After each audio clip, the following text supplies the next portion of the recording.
22 और मैंने पूरे साल अपनी फिटनेस पर बिल्कुल भी ध्यान नहीं दिया था। लेकिन फिर 2022 के ही विंटर आर्क में मैंने अपनी उस गलती को सुधारा और एक फैट लॉस ट्रांसफॉर्मेशन किया जिसमें मैं 84 से 72 केजी तक आया था। फिर अगले साल 2023 के विंटर आर्क में मैंने अपनी 2 बेस्ट वीडियोस को लिखा था जिस पर आज मिलियंस में व्यूज हैं। पिछले 2 सालों से मैंने विंटर आर्क का पूरा फायदा उठाया है क्योंकि मुझे ऐसा लगता है कि विंटर आर्क हमारी साल भर की गलतियों को सुधारने का आखिरी मौका बनकर आता है। लोगों के लिए विंटर आर्क का मतलब बस इतना है कि ये एक सेल्फ इंप्रूवमेंट चैलेंज है जिसे हम विंटर्स में फॉलो करते हैं। लेकिन मैं आपको एक बात बता देता हूँ जो सिर्फ उन्हीं लोगों को पता है जो लोग विंटर आर्क चैलेंज को स्ट्रिक्टली फॉलो करते हैं, और वो ये है कि विंटर आर्क इसीलिए है क्योंकि विंटर्स में हमारी बॉडी के साथ, हमारे माइंड के साथ कुछ ऐसा होता है जो हमारे गोल्स तक पहुंचना आसान बना देता है। इसीलिए जहाँ तक मुझे पता है ज्यादातर जिंदगियां इसी टाइम पर बदलती हैं। इस वीडियो के 3 चैप्टर्स में आपको वो फायदे पता चलेंगे जो आपकी मदद करते हैं आपको आपके गोल तक पहुंचने में। उन फायदों को अनलॉक कैसे करना है ये पता चलेगा, और फिर हम एक ऐसा रूटीन बनाएंगे जिसमें हम उन सभी फायदों का संपूर्ण इस्तेमाल करेंगे और अपने इस पूरे विंटर आर्क को सक्सेसफुल बनाएंगे। इसीलिए आपको इस वीडियो को पूरा देखना है क्योंकि अगर अब हमने जनवरी के न्यू ईयर रेजोल्यूशन का वेट किया तो 6 महीने कैसे निकल जाते हैं ये हम अच्छे से जानते हैं।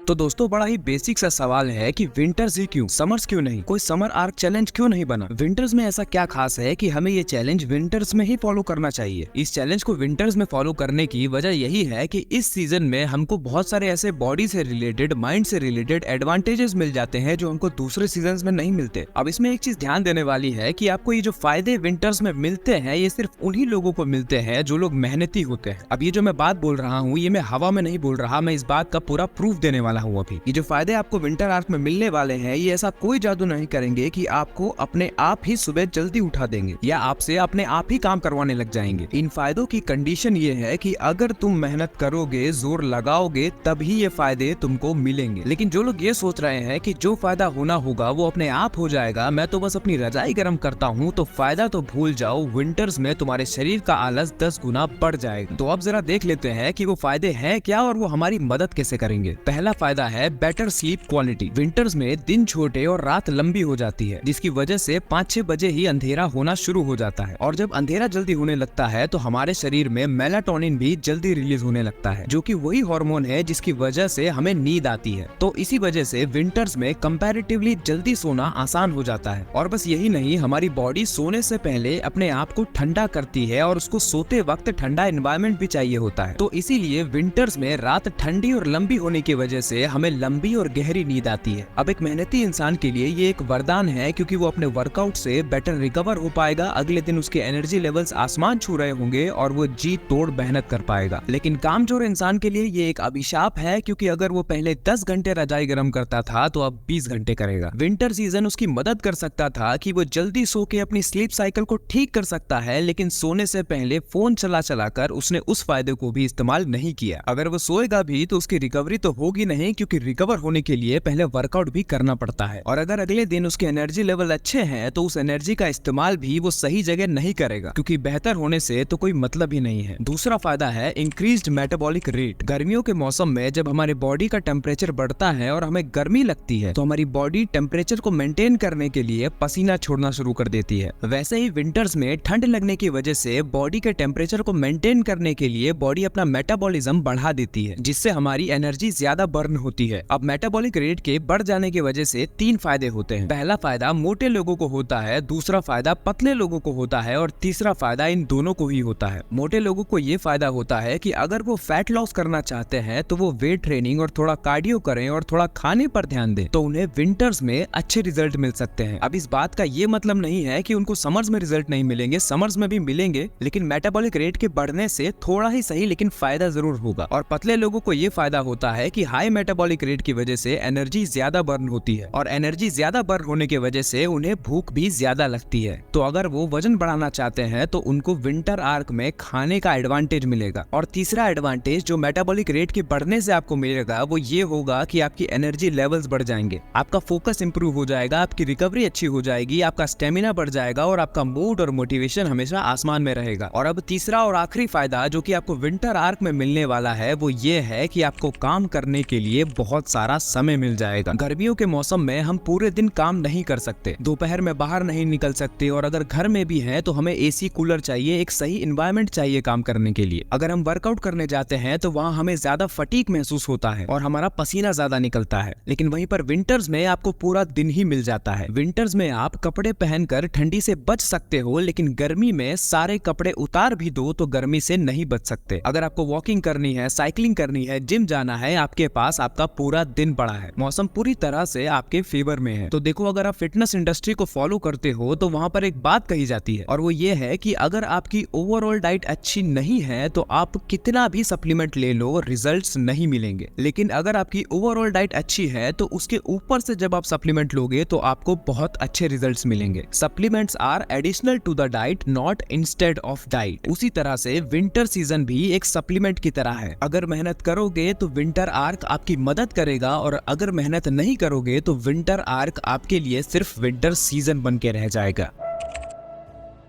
तो अब हमने ये तो जान लिया कि विंटर आर्क साल का सबसे खास टाइम क्यों होता है। तो चलो अब हमने विंटर आर्क के जो फायदे देखे हैं उन सभी फायदों का संपूर्ण इस्तेमाल करते हुए एक रूटीन बनाते हैं जो हमें पूरे विंटर आर्क में फॉलो करना है। तो जैसा कि अभी हमने समझा था कि विंटर आर्क में हमारी स्लीप क्वालिटी बहुत अच्छी हो जाती है, और जब तुम एक अच्छी नींद लेकर उठते हो तो तुम्हारे अंदर सबसे ज्यादा एनर्जी होती है, सबसे ज्यादा मोटिवेशन होता है, और इसीलिए हम इस मोटिवेशन का इस्तेमाल करके दिन का सबसे मुश्किल काम सबसे पहले करेंगे, जो की है एक्सरसाइज। सुबह 5 से 7 के बीच तुम्हें जिम भागना होगा, और अगर तुम होम वर्कआउट करते हो तो वो करना होगा। और अगर तुम्हारा स्लीप शेड्यूल अच्छा नहीं है तो पहले दिन तुम्हें अपने विल पावर की हेल्प लेनी होगी। सोते तुम कितने बजे भी हो, उठना तुम्हें 5 बजे ही है। 2-3 दिन जब नींद तुम कम लोगे तो अपने आप जल्दी सोने लग जाओगे। स्लीप के बारे में हम लोग अभी आगे भी बात करने वाले हैं। जैसे ही तुम वर्कआउट करके आते हो तो अब तुम थक चुके हो, लेकिन अभी तो दिन की शुरुआत भी नहीं हुई है। अब तुम्हें एक दूसरा एनर्जी ब्लास्ट चाहिए जो तुम्हें मिलेगा कोल्ड शावर से। कोल्ड शावर को कोई छोटी मोटी चीज मत समझना। सारे चाय, कॉफी, प्री वर्कआउट सप्लीमेंट एक तरफ और कोल्ड शावर एक तरफ। और सुबह सुबह कोल्ड शावर लेने का मतलब तो ये है कि बाथरूम के अंदर एक चूहा घुसता है लेकिन बाहर एक शेर निकलता है। एक चूहे का एटीट्यूड तो यही होता है ना कि मैं तो अपने बिल में दुबक के रहूंगा, बाहर सेफ नहीं है। बिल्कुल वैसे ही हम लोग भी अपने बिस्तर में दुबक के रहते हैं कि बाहर ठंडी है, लेकिन जब तुम कोल्ड शावर लेते हो तब तुम एक शेर वाला एटीट्यूड पैदा करते हो। शेर के इलाके में जो सबसे बड़ा थ्रेट उसके लिए होता है वो सीधा जाके उसकी गर्दन पकड़ लेता है। वैसे ही तुम्हारे लिए ठंडी में सबसे बड़ा थ्रेट ठंडी है, तो तुम जैसे ही कोल्ड शावर लेते हो तुम सीधा ठंड से भिड़ जाते हो। जैसे ही तुम ऐसा करते हो तुम्हारी बॉडी बोलती है कि ये साला पागल है, ये कंबल में दुबक के चुपचाप नहीं बैठेगा, लगता है हमें ही कुछ करना होगा। बॉडी तुरंत ठंडे पानी से लड़ने लगती है, तुरंत पूरे शरीर में खून दौड़ने लगता है, मेटाबॉलिज्म तेज हो जाता है, आंखें खुल जाती हैं, पूरा शरीर एकदम कड़क हो जाता है। उसके बाद जब तुम बाथरूम से बाहर निकलोगे तो वही अगर तुम गर्म पानी से नहाए होते तो बाहर निकलते ही ठंड लगने लगती, लेकिन क्योंकि तुम ठंडे पानी से नहाए हो बाहर निकलते ही हवा तुम्हें गर्म लगेगी, तुम आराम से हवा को झेल लोगे। अब तुम्हें अपना पोस्ट वर्कआउट मील खाना है, लेकिन ध्यान रखना अपना पेट नहीं भरना है। जो भी खाओ अपने पेट का 1/4 खाना है, और उसका रीजन ये है कि अगर पेट को तुमने भर लिया तो तुम्हें नींद आने लगेगी और दिन शुरू होने से पहले ही खत्म हो जाएगा। इसीलिए अपने पेट का 1/4 खाना। लेकिन अब दिमाग में सवाल आएगा कि भाई तो क्या हमको अपनी भूख को रोक के रखना है? इसका जवाब है बिल्कुल भी नहीं। इसीलिए पोस्ट वर्कआउट मील के साथ हमें कॉफी भी पीनी है। कॉफी पीने से भूख मर जाती है और नींद भी नहीं आती। अगर कोल्ड शावर का असर कम भी हो गया हो तो कॉफी संभाल लेगी। लेकिन अब ये भी दिमाग में आएगा कि भाई पोस्ट वर्कआउट मील स्किप ही क्यों ना कर दे? तो इसका जवाब है ऐसा मत करना, क्योंकि जिम में मेहनत करने के बाद, नहाने के बाद तुम्हें इतनी भूख लगेगी कि जब तुम काम करने बैठोगे तो तुमको सिर्फ खाना ही याद आएगा। तो अब वर्कआउट भी हो गया, कोल्ड शावर भी हो गया, भूख भी नहीं लग रही, नींद भी नहीं आ रही, तो अब 5 से 6 घंटा तुम्हें काम करना होगा रगड़ के। और ताकि काम पूरी ईमानदारी से हो, अपने आप को चैलेंज दो कि आज का टारगेट जब तक पूरा नहीं हो जाता खाना नहीं खाऊंगा। ये चैलेंज अगर अपने आप को नहीं दोगे तो 5 से 6 घंटा जो काम करना था वो री स्क्रॉल करने में निकाल दोगे। फोन को लगाओ फोकस मोड पर या फिर दूसरे कमरे में फेंक कर आ जाओ, और जब टारगेट कंप्लीट हो जाए तब फिर अपना लंच करो। और ध्यान देना कि आज का लंच ज्यादा टेस्टी लगेगा। लंच करने के बाद कॉफी का असर भी खत्म हो चुका होगा और टाइम हो रहा होगा 12 से 3 के बीच। तो अब ये वो समय है जब तुम्हें झपकी आ सकती है, तुम्हें नींद आ सकती है। मैं ये कहूंगा कि क्योंकि अभी विंटर आर्क शुरू ही हुआ है, इसीलिए अपने आप को दिन में सोने की परमिशन मत देना, क्योंकि अगर सो गए तो 2 घंटे से पहले नहीं उठोगे, और फिर अगर दिन में 2 घंटे सो लिए हो तो रात में 2 घंटे जागोगे भी।